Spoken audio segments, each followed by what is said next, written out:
আজকে অনেক ছোটবেলার কথা একটা মনে পড়ছে।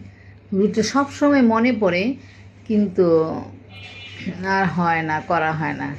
আমরা তাওয়ার মধ্যে, মাটির চুলার মধ্যে মস মস করে রুটি খেতাম। চলুন দেখি কিভাবে। এই যে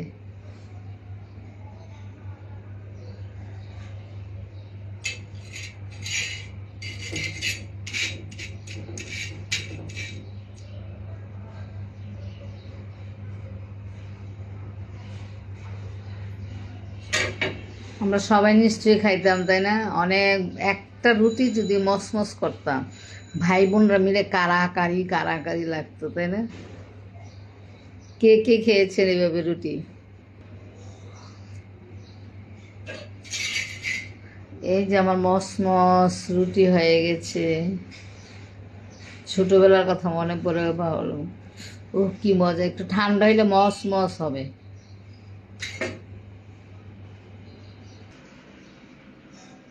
ভাই বোনরা যে ঝগড়া রাখতাম, এটাকে কাঠটার চারা বলতো, মানে কচ্ছপের উপরে যে খোলসটা, এটা একদম শক্ত ছিল।